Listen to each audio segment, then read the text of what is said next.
everybody. I'm so glad to have streams back. Thank you.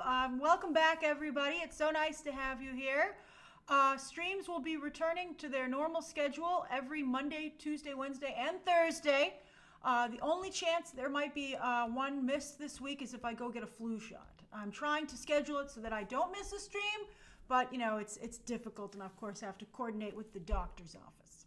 But thank you everybody so much. First off, I'm getting a lot of questions about reviews. I have a ton of reviews going up. Hey, Awesome Sauce, if you subscribe during a stream, you'll get a shout out. So anyway, I have a ton of reviews to do, and I have a ton of stuff to watch to be able to do the reviews. So let me walk you through the reviews that are coming up sometime this week. I don't want to get, committed to a certain time that they're going up, but I'm working very hard to get them done. Freaky, Hillbilly Elegy, The Crown Season 4, Uncle Frank is next week, Mank, Jingle Jangle, and it's just so many reviews. Okay, and then hopefully we'll see if any other news breaks. It's very stressful. I'm trying to get all my work done and then not freak out being on Twitter because it looks every moment like a civil war is going to break out. On that note, this is a politics-free space. Do not ask me a political question. Oh, I mean, you can type it in there, but I'm not going to answer it. And nobody should bully anybody else. I don't want to see any bullying. That will get you a timeout. You won't get banned, but it will put you in a timeout. I just don't want to have any political conversations. I'm at a breaking point in terms of just meanness, quite frankly. It's very, very annoying. Like, I couldn't believe I got downvotes on my Mel Gibson review because people don't like Mel Gibson. I didn't cast him in the movie, so having to deal with it is just really annoying. All right, so anyway, it's a really stressful time. I'm hoping it doesn't last through the entire holiday season. Let's see. We'll see what happens. That's right, Doggomania. It's Switzerland in here. This is frickin' Switzerland. We just want everyone to frickin' get along already. I've had enough. All right. Whew. All right, so that's the reviews that are coming up. I just posted the Fat Man review, and we'll see what else happens right now. I mean, I want this thing settled because I will just say that it's going to just really hurt. I'm so upset. I got to bring it down. I'm like an 11. I got to be like a 6, a peaceful 6. All right, so if this doesn't get settled, it's going to put a huge problem for the entertainment business because no one's going to be able to focus on anything. No one's going to feel they can release anything or they can release any news. Everyone's just going to go dark until January 20th. And that's not good for anyone. I don't want this to be 72 days of holy crap. I just don't want that to happen. All right? Okay. All right. Okay. Lisa, these movies are mostly going to streaming. Let's see here. All right, so Fat Man. You know what I'm gonna do when I release a review, as I did with Fat Man. I will put at the top. I will pin at the top where you're able to watch it. All right, I pinned on the top of the Fat Man review that it goes to theaters this Friday, but you'll be able to stream it starting on Tuesday, a week from tomorrow. So, just to give you an idea of where you can watch these movies. All right, everybody, thank you so much for joining me. It's so nice to have you here. We're going to just try and have a nice safe space conversation and a little break from the world. Okay, so story number 1. Boop! The return of the boop! All right, so today's a lot of inexplicable news, in my opinion. All right, so story number 1. A Quiet Place hasn't even released its second film. It was just about to come out when there was a pandemic. And Paramount and John Krasinski were like, look, this is a theatrical experience because, of course, you can stay quiet at home by yourself. It's more fun to see if people can stay quiet in a movie theater. So they put that movie on hold. They're going to come out, remember, in September. We were like, oh, my goodness, it's going to be Quiet Place 2 versus Monster Hunter. Both got moved. Now A Quiet Place, I believe, is back in April 2021.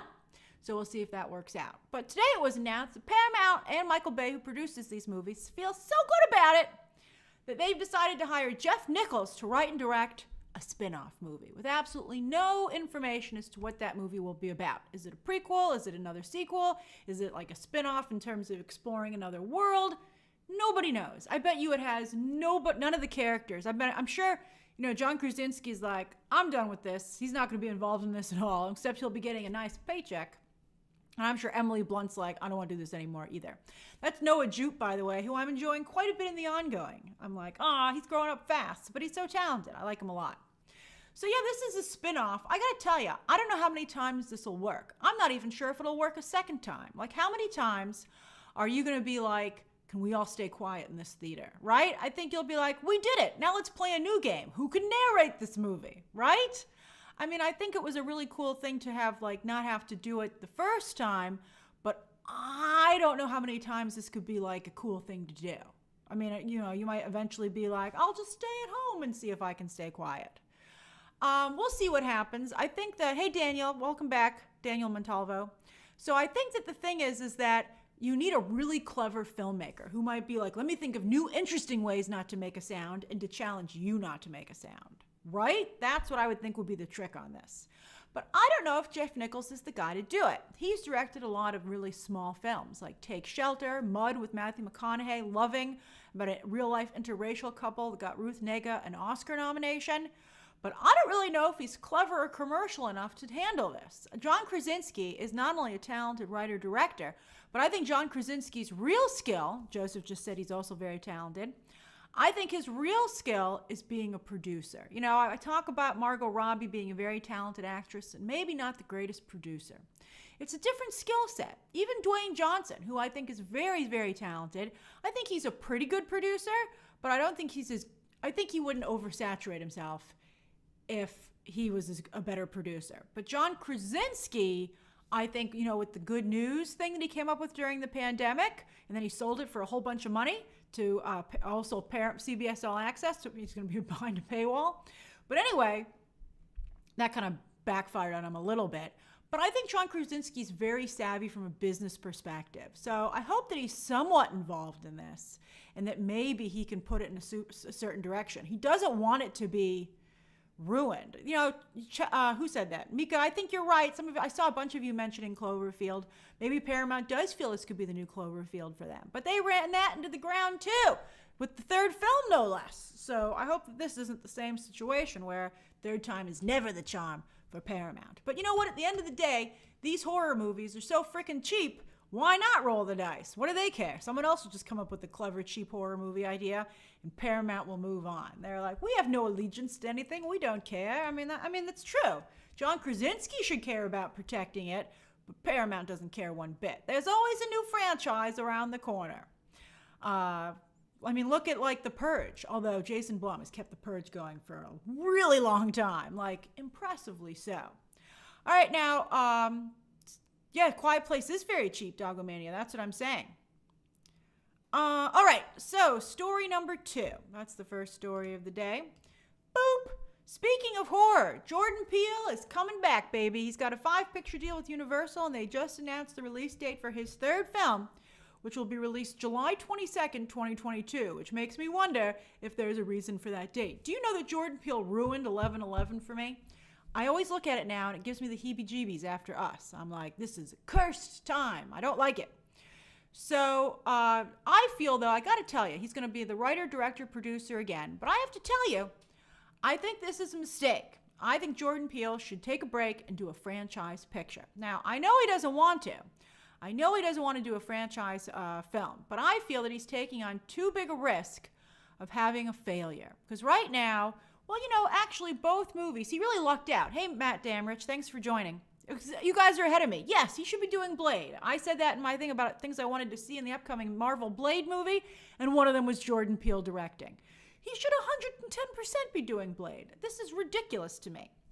Now, Get Out and Us made the exact same amount of money at the box office. It's, in fact, something Jordan Peele could make a movie about. Oh, that's right. He does have Candyman. You're right, Joseph. He's not directing that. And now everybody knows Nia DaCosta's name because she got Captain Marvel too. But still, people give him a lot of possessory credit for Candyman. We'll see when that comes out. It does not have a date. But anyway, I feel that he's very lucky they both made 255 globally. That's incredible. They would fall on the same dollar even. I mean, that's insane.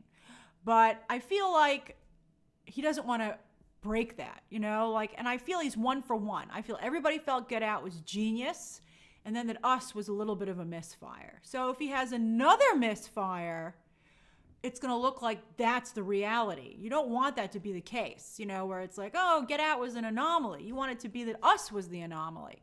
And so I feel if he had the backing of a franchise, he would have a little bit of a better situation. Perseus said it, so I don't have to. If any of his projects bomb, he can become the new M. Night Shyamalan. I think that is a total concern that he should have. He should at least let a lot of people read his new script and be like, you really think it's good, right? Like, be honest with me. You're not doing me any favors by telling me it's good.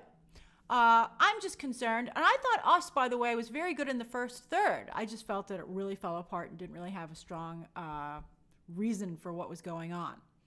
So we'll see what happens. I think that, you know, I think everyone, of course, will pay a lot of attention to it. And I think it's quite commendable that he continues to promote actors of color. But he could do that if he was directing Blade. He could still continue to do his work, you know, and to represent the black community in entertainment as he has done so commendably.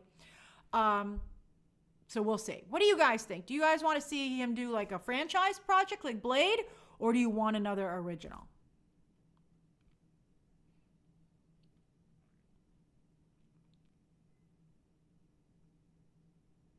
Lisa says he's the horror Tyler Perry. That's funny. I like Tyler Perry. Oh, a lot of you want an original. That's interesting. All right, you seem mixed. So, but I think there's more interest in an original than I would have thought. So let's roll the dice and see what he's got.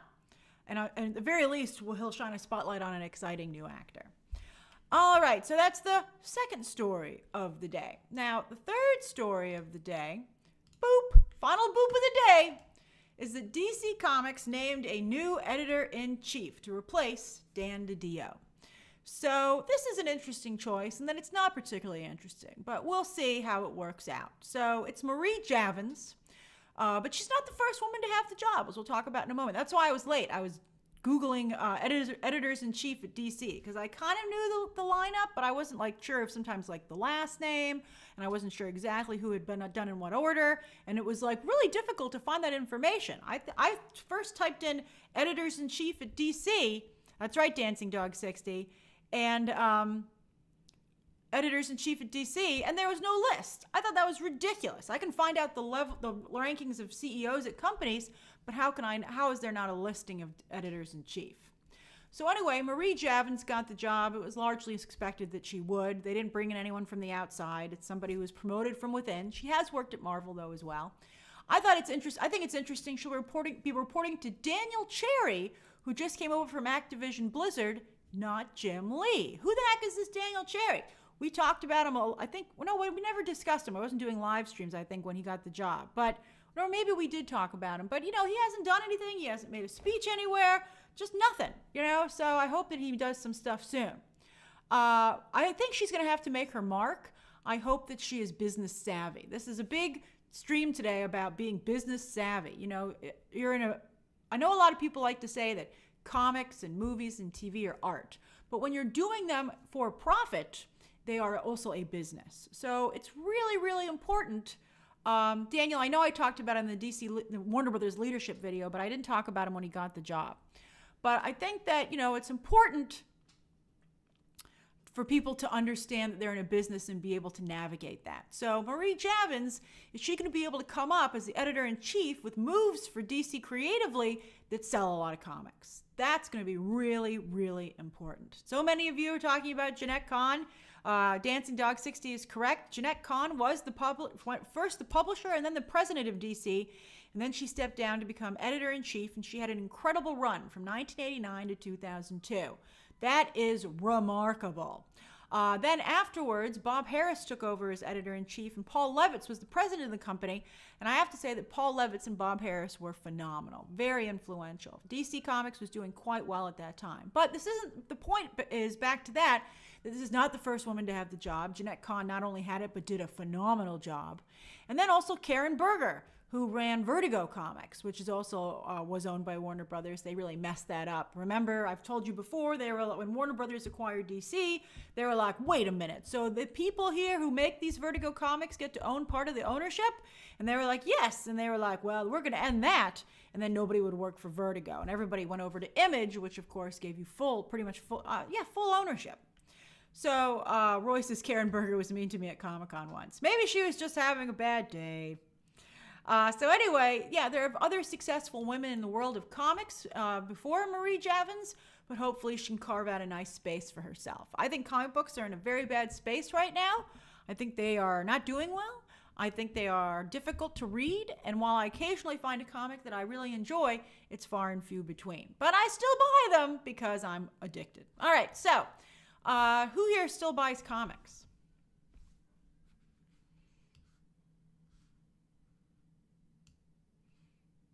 Logan says, would you rather see comics go solely digital? No, because I don't want to put comic book stores out of business. Don't make me responsible for that. I'm good fully digital, and I think eventually it'll happen.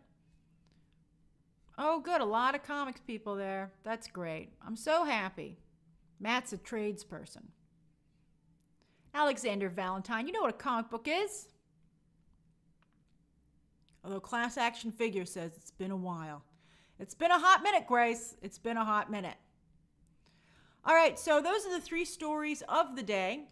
It is 6:27, so we can talk until 6:37, and then I must go. Mika, I couldn't react to the happiest season because I did the whole reaction. I did it, and then I found out that like I had never done this before. I always convert my videos, and I was like, that was fast, and for some reason it didn't record. I'm just shocked that that happened, and I just had to move. I just couldn't go back and re-record it. But I will tell you that I thought that the cast looked better than the movie. I'm really glad to see people getting representation, but I do think it's like a little bit, seems like a step back, I said, to have a film about coming out of the closet. Still, I know that still happens to people, but I felt that it didn't have the sophistication that the conversation should have by now. So I felt that the happiest season very much felt like it had one foot in the past and one foot in the future. That's how it felt to me.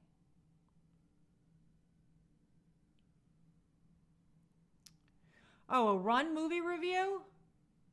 It's way too early for Run, Mika. Mika, you always ask me to review movies like weeks in advance. It's too early. I'm happy you made it too, Samir, to the stream. Dennis says, is PVOD a failure? I think right now it is. I think people don't want to pay for content. They just don't. And so I think I would be reluctant at this point if I were a studio to release like that. We'll see what Tenet does. I think Tenet will be the next big test on December 15th. And also, let's see how the Universal movies do when they hit 17 days later. I think those are things that are going to happen no matter what, and we'll see what happens. Also, New Mutants, Dennis, you just pointed that out. I just got my screener today for New Mutants. I'm going to release my review, though, closer to the release of the DVD and on digital, which is a week from tomorrow. Chico says, what do you expect on the Disney earnings call this Thursday? I'd like some information about Mulan. I expect to hear a lot of complaining about Disneyland still being forced to be closed. And let's just see what happens. James, I'll review The Crown this week, and then I'll talk about everything there.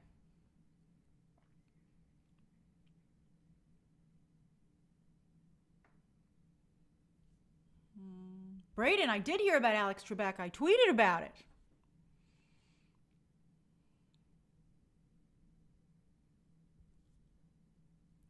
You know, I haven't heard anything about WandaVision being delayed. I've checked with my sources, and they haven't heard anything either. Although WandaVision's never had a release date yet, so we don't know for sure when it's coming out. But I gotta tell you, if this election thing doesn't settle down, I wouldn't release WandaVision until after the election, until after January 20th. Or maybe not even then, because we might be having a problem where we have to have like a temporary Nancy Pelosi president and all this ridiculousness. So everyone's going to be freaking out and losing their mind, and I don't think people are going to be able to focus on WandaVision. So I feel like that's the only reason I can see maybe WandaVision being delayed until after that. I mean, let me ask you this. Would you release WandaVision during this stuff, while this stuff is going on? Would you release WandaVision?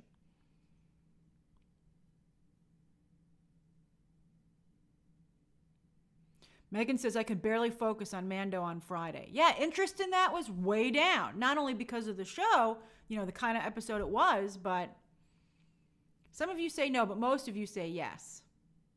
Although Portis 2 says, I need the distraction. I mean, how are we going to talk about like, oh, was that this character? Oh, is that Quicksilver? When we're like wondering about like the fate of the country, right? I mean, it's difficult. So I really don't think that they're going to release it if this thing isn't settled. Like, why would you do? I just think it would be nuts.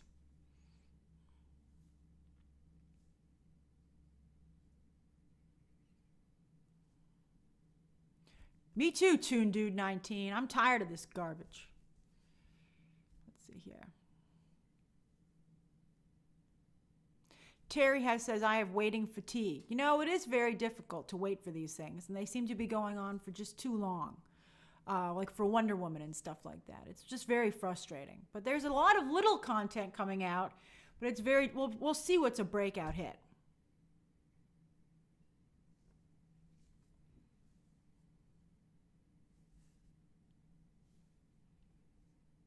Ellis says, how have you been beating the pandemic blues? The holidays. Although Halloween didn't really work for me. I've never been a huge Halloween fan. I mean, I like it, but I'm not like, Halloween. And this year I was like, I'm going to get all Halloween-y because I need a change of pace. And it didn't quite work out. Hey, Rick. That's a good name. Christmas and Thanksgiving I think will be better, and they're coming up fast. Like, I'm really surprised. But, I'm just, I hope that Christmas I think it's hard when you can't go anywhere. I think it's really difficult. But I'd like to have many Christmases to come, so I just have to suck it up for a year. What was I telling you during the pandemic? At least I'm not dead. I'll do you one better, Matt. I've never even had a Cheeto. Lucas says, Grace, is Gal Gadot's Wonder Woman a member of the LGBT community? I think that she is. I mean, they kind of hinted at that in the first movie. I don't think DC will ever take a strong position on that with her character. But I mean, it's unavoidable. It's an island of all women, and she grew up to be, she wasn't a child when she left. She must have had some kind of flirtation and relationship. So there's just really, that's just the situation. I mean, we didn't create the character. I mean, I think it's just, you guys keep bringing up SNL, or at least Mika does, and I loved the Gal Gadot sketch with the, the two lesbians who come, with Kate McKinnon and what is it, Adie Bryant, right? I thought that was a hilarious sketch.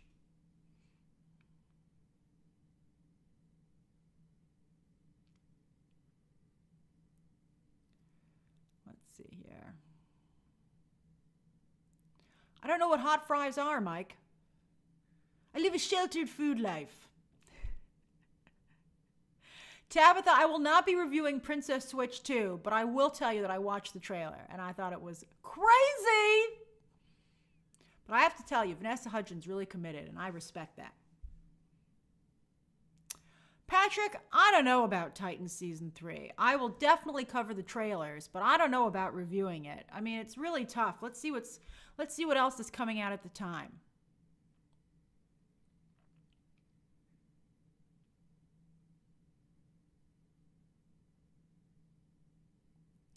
I don't know, Portis 2, about SNL and its lazy writing. It was a weird episode this week because the football game ran late, and then for some reason they did a shortened episode of Saturday Night Live. I'm like, what airs after Saturday Night Live that you're worried about interrupting? Just give me the whole freaking episode. Cinema Gorilla, I didn't know that about the Nightwing actor. Is he really? Brendan Thwaites? I didn't know that he was bi.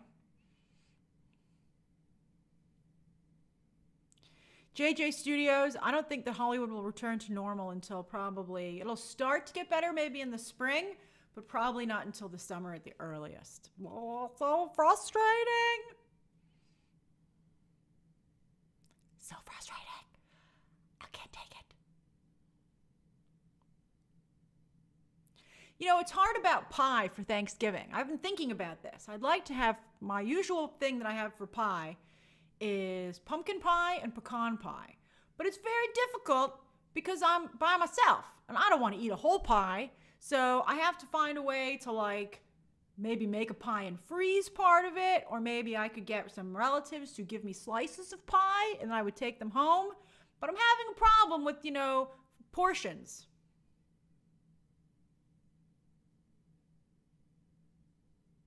Mandela Butterfly says, so everyone just hate Harry Potter now?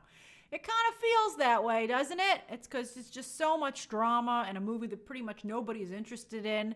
But people still really like the theme parks. It's not great, I'm not going to lie to you. Harry Potter has a lot of damage control to take care of, but it's such a strong franchise that I'm sure someone can fix it, but it's not going to be for a while. Lisa said, I ate almost a whole apple pie I made on our anniversary. I know how you feel, Lisa. But happy anniversary. Sean, I did see the gunpowder milkshake pictures. I don't like this thing about like all women. I don't like doing all women or all men. I don't like it. It's never happened. It never happens in real life. And I just feel it's exclusionary. So I don't like it. It bothers me. I like everybody being in the same group. But I'm certainly going to review the trailer and I'm looking forward to the movie. And of course, who doesn't love that cast? It's so likable. So let's see how it looks. But I can't believe they're rescuing a little girl.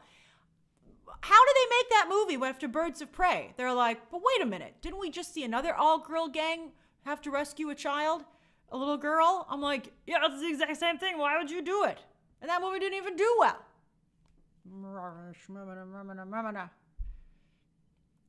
Okay. So frustrating. So much craziness. But you know what? We're back together again. We can talk about it. All right, so it's time for me to go. I had a lovely time talking to you. I shall see you hopefully tomorrow if I'm not getting I don't think at this point I'm going to get a flu shot. I haven't heard back. So I'll see you tomorrow at around 4 o'clock, and we'll see what the week holds for us.